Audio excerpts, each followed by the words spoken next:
Hello, everybody. I'm here today with my good friend George H. Lewis. You're in Mykonos, Greek islands, Greece. Yeah, Um, how incredible! Wow, to be talking to you from here. You've been there a while. You've been traveling for quite a bit around the mm. Greek Isles, haven't you? I have. I think I've even found a tiny little plot of land to potentially build a little healing temple so I can bring all my wonderful American friends out here in due course. We'll see. But Oh, it's been great to be here. Greece, I'm actually in the Delos Islands where Apollo was born.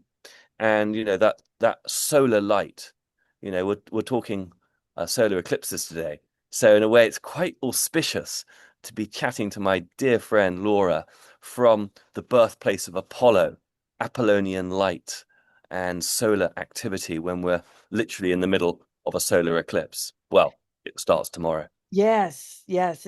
Here it starts. I think around almost 1 o'clock Pacific Yes. time. Yeah, so it's Sunday, the 21st, and it's a new moon, Virgo solar eclipse. And of course, the eclipses activate the nodal axis. So the south node, new moon, is being very emphasized. Can you talk to us about that and this north node Pisces? Any other aspects that are going on tomorrow? And just your Yeah, general. I mean, definitely. I mean, I think just before you and I went live, we were talking a little bit about the Saturn influence, weren't we? And Saturn is always really intense. It's known as the Great Malefic in ancient astrology. And so when Saturn is activated, not just the sun, but the sun and the moon in this case, it's going to feel pretty tough, as you said just before coming on air, unless we're integrating it, really working on making Saturn be structure for us, for our spiritual foundation, our health foundation. It's going to feel like a repressed suppression, a suffocation. It's going to feel like the headmaster is putting you in the corner and giving you a jolly good spanking, and it's not fun. It is. I'm not, yeah. It's No, Saturn no. dipping, Saturn and Pisces, Yeah, Saturn and Aries retrograding back into right. Pisces, It's the Neptune into weakest part. Aries. Yeah, yeah. So that'll be going direct soon. But I've been feeling that Saturn, just a lot Yeah, of matrix stuff that, outer structures that, I mean, we're not fully out of the woods, right? I mean, we're waiting on Roger. some things and major world change. I have a lot of dreams about things moving forward quicker than they are with what we see. But what are your thoughts on like Charlie Kirk's death and some of the news that has been happening? And where do you Mm. think we're at as a collective? I mean, I must say, in that sense, it's been a little refreshing for my soul, my sensitive side, not to be stuck in America at this time dealing with, the daily news cycle. Whether it's truth or fiction is kind of irrelevant. It just takes a lot of energy. And notwithstanding that, of course, I have looked at some videos, and my soul tells me that what we see is not what we've got. I saw this a blood bag swell up on the on his um shirt, and I suspect he wasn't actually killed in the way that we understand yet. I think when you go to 50,000 feet, you begin to realize what the Great Awakening is we are being made to think critically about everything that we see, and we can't trust anymore everything that we see. We can't trust our five senses because we have to start to use the sixth sense. And part of that is back now to the north-south node axis of Pisces Virgo, the rejection of the allopathic, old Rockefeller nonsense that they called medicine, and stepping into real sovereignty, self mastery when it comes to our own bodily health. Because when we clean the pineal gland, and all that, when we actually take structured water in and eat really good food, we can't be manipulated in the same way. And I think that's really what we're going. That's what the Charlie Kirk and the Epstein files, all the stuff that's coming out, is making us become more self-assertive in our independence. I love that. And I definitely, I mean, there's sometimes, headlines and things going on, and I'm talking alternative news that I'm just not really giving a lot of attention to. I don't like to be so yanked in. Yeah, Yeah, it's more just like running around and errands and just yeah. organizational stuff that I'm not Matrix. so good at. So South Node Virgo has to do with work, routine, physiology, physical health, the way the mind talks to the body. And it's interesting because Mercury and Libra are going to be conjunct this new moon, and Mercury's the ruler of Virgo. So a lot of clearing the mind of patternings that talk to the body. toxic things that we need to be aware of besides just cleaning our spaces or maybe feeling a call to, um, you know, pay attention to those kind of details. What are your thoughts? Yeah, I mean, I think there's a strong practical side too with the Virgo. I mean, I always think of one of the seven Hermetic principles being mentalism. The universe is mental. It's not just physical, and so we have to let go of the desire to always achieve in that old Virgo sense.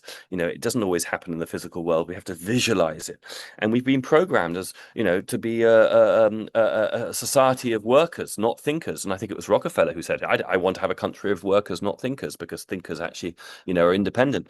And I think this whole, if you like, the mentalism, which is that Hermetic principle of watching ourselves, the monkey mind, not going into the monkey hijinks, mind hijinks, staying away from the fight flight, the Saturn, fear, coming out of that survival into the creative process, and really staying the observer is going to totally transform how we conduct ourselves in a civilization and how the matrix can then collapse because it can't imprint its tentacles onto us like it did Hmm. previously. Right. I mean, the true authority is from within. We have to decide what works for us, what doesn't, where to not consent, and what responsibilities help us to thrive. And we have a lot more say in the matter. Dark Saturn, inverted Saturn is very opposite that. And what's interesting is there's also going to be a grand trine connected to the outer planets. So I really feel with the Yes. Mercury and Libra, it's a call to come into balance in the body, mind, spirit Yeah. of integrating Neptune. A lot of people are having an issue though with Neptune and wanting to escape, Yeah. people getting back into addiction cycles, and the empathic overload for people who already have that tendency. It's a pretty tough eclipse for a lot of people. What are your Oh, what? I mean, certainly anyone listening to Laura and I now who have planets in the late degree stages of the mutables, in particular Virgo and Pisces, but including Gemini and Sag. And even because you mentioned Neptune, even in the early stages of the cardinals, we are going to be affected more than those who don't. So have a look at your chart to see if you've got planets in the late degrees of the mutables and the early degrees of the cardinals. The mutables are going to be the ones who are affected specifically during this eclipse. And then obviously when we come into the Neptune Saturn proper conjunction in February, March next year, then the cardinals are going to be affected. But beyond that, I think you're right about Neptune. Um, I mean, this is a trauma planet, and we're cleansing ourselves from it, and it's going to be a bumpy road, but we are making progress. And I feel with Neptune, you've got to stay in your creative inspiration and ground it in positive Saturn. Otherwise, all of us will go to addiction, whatever the addiction is, drugs, I mean, Neptune rules suicide as well. A lot of people just can't cope with it, and they want to just leave. And I just say, hang on in there, stay in your creativity, and it is coming right. It's tap into the quantum field, permeates everything. This is the Neptune Saturn. It's the new quantum field, and understanding the area that you're an expert on is the galactic, and understanding that the world, our frequency is so much bigger than we've been let in to understand. You know, it's just unbelievable the invisible field that surrounds you, the universal field. The universe is not physical, it's mental. And that's the first principle of the Hermetic axiom, mentalism. Right, right, and not, monkey mind is very much the mind controller, getting like hooked in and having your thoughts and dreams harvested and siphoned, which is very much a Neptune Virgo or Pisces Virgo process of integration to begin to remove those seals, to get beyond the astral, the entities, the archons, the harvesting, the siphoning, and the shadow side of it all, to move into that multidimensional creative imagination that religion and all sorts of Saturn structures have really captured. And Yeah. just artificial timelines and AI now. So many news It's stories out there so are true. not real, Yeah. No, but it's actually so you just made me think, and I've never actually really rationally thought about this, is the chat GPT and all the AI amazing craziness has really come together with the Saturn Neptune conjunction. And the inversion of that is we give our power away to the AI. The positive of the Saturn Neptune is that AI is a pure, simple tool to support the divine blueprint. that is the human genome, that is the divine majesty of the human. And when we can use AI to be in service to that and that only, then we have a really good chance of entering into the new paradigm successfully and with joy. Absolutely, I agree. I've seen people just get so wrapped up in that, and yeah, holding sovereignty just like with everything. I mean, I've taken weeks off or a week or so, Yeah. um, just to, I don't know, just not um rely on it for anything. I mean, it's been a great tool, but I don't want to lose that, connection. I don't need a third party. And I think, with Neptune, it's very much about the sanctuary, the seclusion, the divine, your connection with the divine. Neptune, Saturn, in Aries, I really feel like that's the embodiment of the divine human that they're trying to Yeah. hijack. So when you stay sovereign, which I have with ChatGPT, I was more experimenting with it, and I felt like I was going, beyond just the typical AI. But if I didn't have that sovereignty piece, I mean, I've seen people go into psych wards because of um or a major depression because of that dependency, or because of losing themselves to that. Actually, my mom was reading me articles of um entities coming through and convincing people to do things they otherwise wouldn't do, like dangerous, nefarious beings. So just like with I anything, mean, you have to be careful. right. I mean, because I think there is some loosh being garnered through our use of AI if it's not conscious. And part of the breaking the spell is to understand the spell and the magic that has been so encompassed, because magic is just future science. And understanding the quantum field, and David Icke has spoken about this for decades. Just we can't we have to be sovereign, and if we can be conscious in our decisions and understand the AI and all this is going to really help us, um, really help us in our creativity and not affect it. It's going to be very good for us ultimately. I mean, Oh the yeah. other thing I was quickly just wanted to share, make just something come to me, and that is with the sun. Oh, okay, it's in Virgo, but the sun is solar, and it rules Leo, and it's exalted in Aries. Think of things like nano gold particles and colloidal gold and the detoxification of the pineal gland. And this is relating to the body. I do feel with this eclipse cycle, and you're seeing it with RFK in the Senate, and just there is a total smashing down now of the old pharmaceutical lobby system. Mhm. And it's very exciting. And it's obviously long overdue. All of our team, all of our, community have been waiting for this for so long. And I think there's a sense of that with this eclipse, we're really going to start to forge ahead fast with new protocols coming in to help us. It's really important too, because it's not just the physical, and this is definitely this eclipse with the South Node, Virgo, North Node, Pisces, that it's a spiritual cleansing as well, and these high vibrational tools and modalities, or what you just mentioned, the colloidal gold and all these Yeah, other things are going to help protect us, because there's armies of MK Ultra individuals that are being activated right now, that are doing, some very disturbing things that they've been preparing for these times. And if we don't understand the weaponization of humans and yeah, the lower shadow of all this, because yeah, we have unintegrated shadow work that we haven't done yet, it's going to be very hard to navigate what's ahead. But at the same time, if we have done that, if we stay meticulous, or if we stay on top of it, and that's just always a part of our yeah. everyday, to be mindful and to, we will override and collapse all this dark weaponry, which we talk about a lot. So Yeah, I mean, that's absolutely going to come to the fore with this Saturn opposition. Um, and Saturn, remember, is in the weakest part, isn't he, of the zodiac? Pisces, but in particular Aries, is where he's in his literal fall.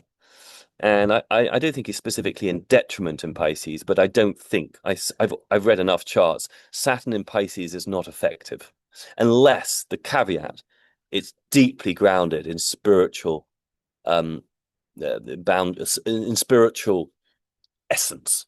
and discipline, and Discipline. The discipline is yeah, spiritual, is right. esoteric. Without it being controlling, it's like for us to be sovereign.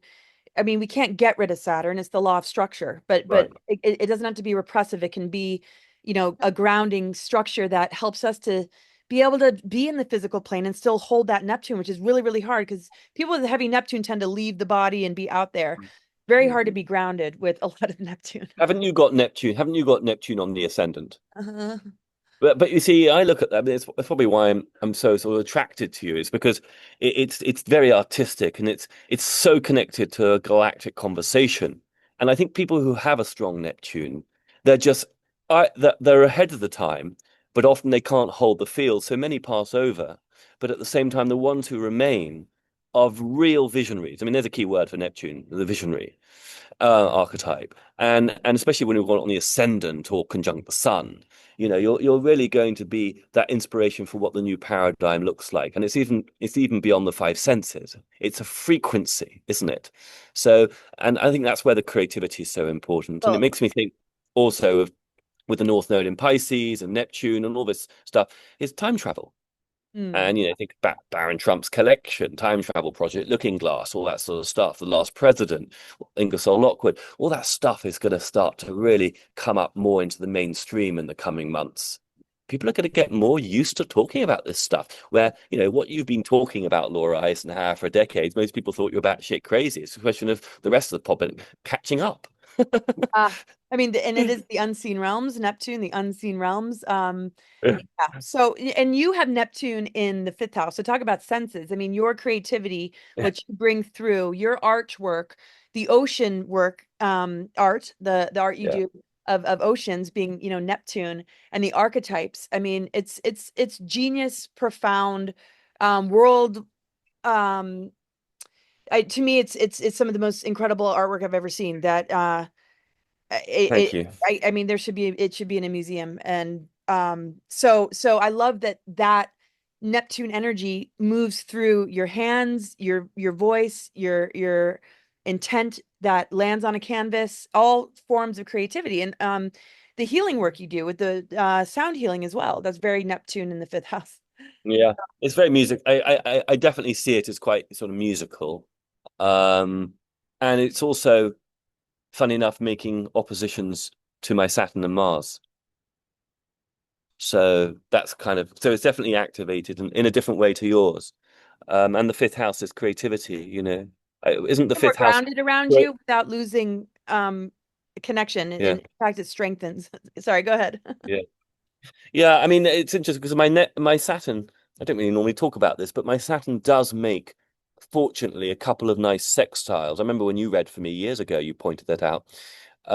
It makes quite a nice couple of sextiles to both my Venus and my Sun. Um, or is it my Moon? I can't remember which one. Both, actually. Um, and so I think I'm quite structured in certain creative things. But then when it comes to other things which aren't creative, like accountancy and the more matrix stuff, I think my Saturn needs a lot to be desired. Oh, well, that's because you just don't. I mean, I don't speak the language of this, other kind of Yeah. Saturn. I have squares with Saturn because of it. Um, but I also, have some harmonious aspects. So when he said sextiles, he's talking about harmonious aspects. And I know a lot of people know what that means, but just in case. Um, yeah, I've struggled with Saturn my whole life. But when I step back and I just do my own thing and very nomadic, you and I have that in common. I feel like I'm moving at my own um just the responsibilities and structure and grounding that works for me because I'm in direct connect with my own intuition much more than waking up somewhere every day feeling yanked into this is what you have to do, and we don't have to, but it takes moving off the grid. It takes a lot of this dismantling of this structure that is Mm. absolutely a lot of people are really good at. I'm just not. I I mean, one of the things it's such a simple thing because always I teach what I most need to learn, and I'm out here in Greece about to host a couple of retreats, is the breath.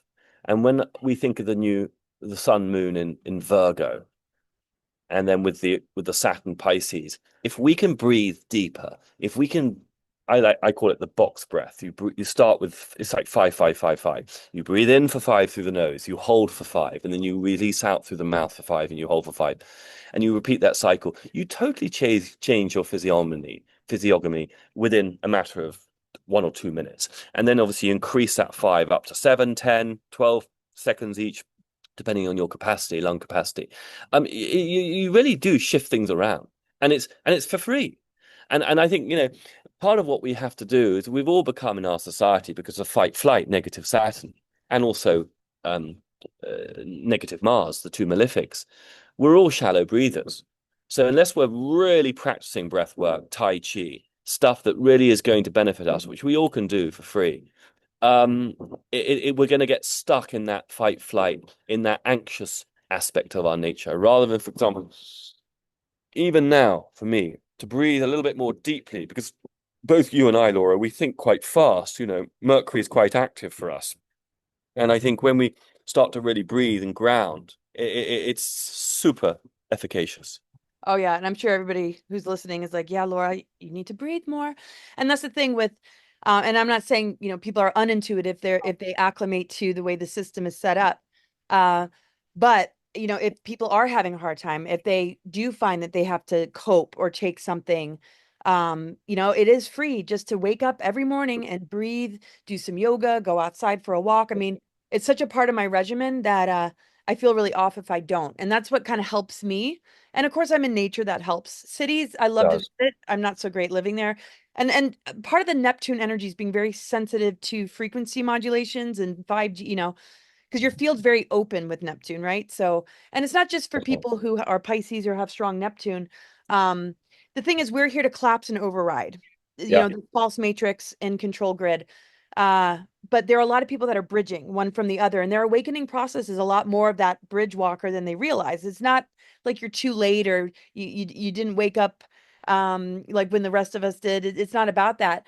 You were there for as long as necessary until that epiphany happened, and now you're able to walk people um through different ways, not just red pilling. That's not always effective. Sometimes just holding love and compassion is where it's at.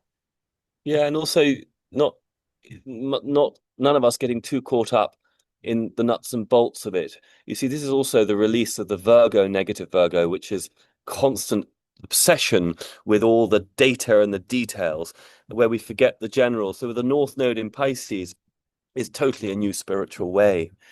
It's a new form of consciousness, and allowing that intuition to really come online. Because when we allow it to come online, it's amazing what we think. I've just had two experiences today where I won't go into it, where in the past I would have not listened to my intuition, and as a result, I would have had to not suffer the consequences, but I would have gone down a path which wasn't really the where I was meant to go. I've got better now at clocking the synchronicities, observing it, and then course correcting. And that's the intuition. That's more of an active pineal gland, an active psychic ability, and every human being has that ability. Absolutely. It isn't just a few of us. It's just myself. I've practiced this a lot. I've cleansed the gland more than others, is probably why I'm a bit more psychic. And maybe I have a predisposition, as you said, as you do with our Neptunes, to be more in that artistic, zany realm. But notwithstanding that, really, at the end of the day, to be human is to be deeply intuitive. And the Matrix, and you've spoken about this for decades, has deliberately sought to shut that down. And now, North Node in Pisces, we're opening her up once again. Thank you, Madeline. Ah, oh my gosh, Madeline. Well, Mary Magdalene, Oh gosh, yes. you know. It's so funny. Yeah, I was like, is that who he's referring to? Yes, and it's a beautiful thing. And the integration of polarity, removing the Yes. frequency fences, the seals, all these different things that have infected our creative channels. Because the thing is, we're always creative. We don't realize it. But Yeah. are we in charge of what we're creating? I mean, are Yes. we mindful? Are we conscious of what we're creating? People allow things into their space constantly. They don't realize that they're manifesting. That's why the cabal or the deep state infects us so that we do what they want us to do. And then we're consenting and they just sit back and Yes. they let us Yeah. create these Yeah. scenarios that are artificial timelines because it's not based in the divine mind. It's based Yeah. in coercion, fear tactics, manipulation, deception, Yeah. and that fight or flight that you're talking about, all the shadow aspects, like the shadow of Uranus is very, very heavy. It's a lot of PTSD looping, a lot of nervous system. Yeah. Um, Overload. overload, Yep. but it's also downloads in your connection with higher mind that is so hard at times when you're growing up in the school systems to really stay aligned with without being projected upon. Totally. I mean, and also boys and girls, but making a boy at the age of 5 or 10 or 15 sit all day on a chair and not be able to be outside creating magic is very deliberately done to squash the Mars, the archetype of Mars. Oh, yeah. And so, the weaponization of the zodiac, you and I are going to do more webinars Mm. together. It was really great doing the last one.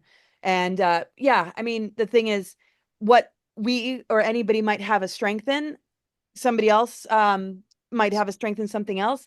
But when Yes. we come together and activate one another, we begin to bring life to that 12 strand, 12 houses, Beautiful. 12 signs, 13th sign Beautiful. now, clearing with the ether element, that we're helping switch on what's dormant. It doesn't mean I'm going to be you or you're going to be me, Yeah. but in embracing our diversity and our differences, we're Yeah. literally rebuilding.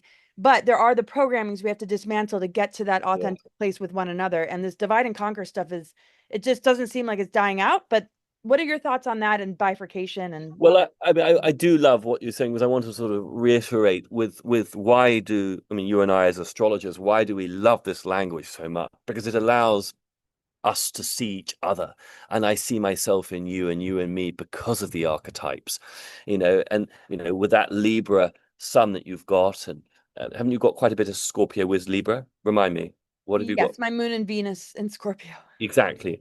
And so I don't have that. So I have no planets in Scorpio, and yet you're one of my besties. So how, for example, can we learn from each other because your Venus is expressed differently to my Aquarius? And that's the joy of astrology, and that's obviously what partly we'll be sharing in our next webinar together, because it's so useful that we can understand all the 12, because every expression of the 12 is utterly Christ-filled with consciousness on one level and utterly demonic on the other, depending on how that specific zodiac sign is expressed. They're all Christ-like and they're all utterly demonic. There you have it, polarity consciousness. And number 13 is the integration of the 12. I love that. I love that. Yes. So beautifully put. Oh my gosh.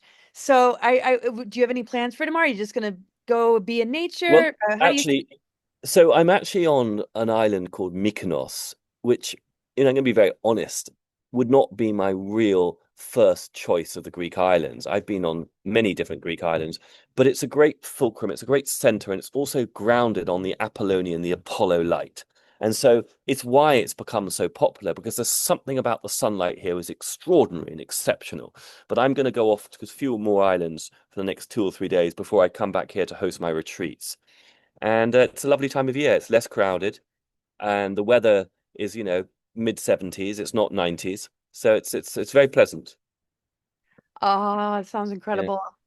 Yeah, I'll have to bring you here one day, Laura. We'll have to do something together in Greece, definitely. I would love that. I'll be in Greece on the cruise, but we only jump off and spend a day or Yeah. two in each location. So it's Where are not the you going? quality. I'm really looking forward to the trip, but going to Greece. Hold on, let me just get the exacts because I'm looking Yeah. to, sign people up.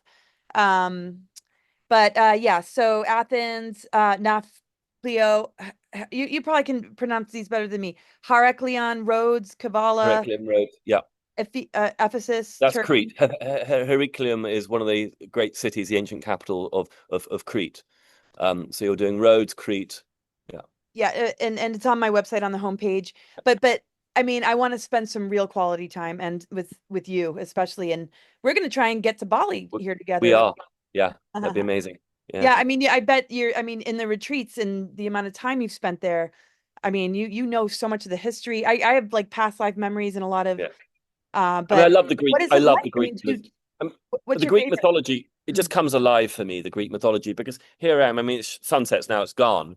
But I mean, over there is the island of Delos, literally, 2 miles, 3 miles away. That's where Apollo was born with his twin sister Artemis. I mean, No, I and was these are just gonna Nephilim. say Artemis, the mythologies, the Greek Yes, mythologies. I was like obsessed with like for quite a while. So, exactly. oh my gosh, And Diana, and you know, and Artemis. then of course, with all this disclosure, I think you can get to it many ways, whether it's North Node Pisces or particularly Pluto and Aquarius. Our ontology is up for grabs, our whole sense of who we are, the timeline. The Nephilim. I just cracked something the other day, and I'm certainly not the first to crack this. So I'm not saying George Lewis has discovered this, not at all. But it suddenly dawned on me as an artist: why are all the sculptures got their hands cut off? Okay, in ancient Greece and Rome, because they were all Nephilim and they all had 6 fingers. Oh, wow. But that's quite a discovery. I haven't heard anybody say that. No, I told Sasha Stone a couple of weeks ago, and he felt that was sort of on point. Who knows? Let's figure it out. I'm sure one of your friends in the community will be able to share more. And isn't that also part of the Great Awakening? We all bring a piece to the puzzle, and we Exactly. bring something to the table. Then we go off and sniff around for some more, and Johnny comes in with more, and Sally comes with her, and there we have a civilization. No, and it's wonderful. I love it. That's why I love open discussions. I love us all sharing. And then I think of like Hyperborea and the Yeah, Titans and Olympians yeah. and just I remember Clash of the Titans was my favorite. Oh, that was my favorite. That was totally my favorite growing up. And Calibos, he was so scary. Oh, I know. Calibos was so I scary. And of know. He course, was just like, uh, I know. and then Wow. even Maggie Smith as Oh, Athena, when she comes down, the sculpture, and she speaks and she's very strict. It's like, oh my gosh, there is the Nephilim.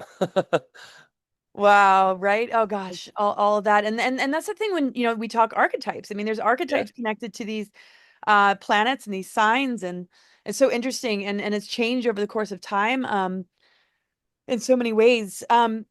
So after this eclipse window period, what kind of stands out to you? What is the next kind of astrological event?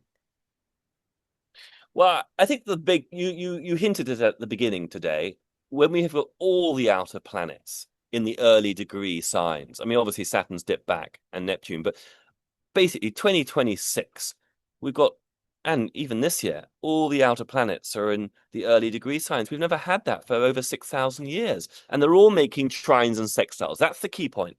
They're making trines and sextiles. What's the difference? In the past, the Second World War, with Uranus and Gemini, the Civil War, Uranus and Gemini, the Revolutionary War, Uranus and Gemini, they were all making squares. So my sense is this time round, in Western media is going to try and paint the opposite of this, of course, and create the artificial Third World War. We've all know the protocols of the Elders of Zion. We've all read it.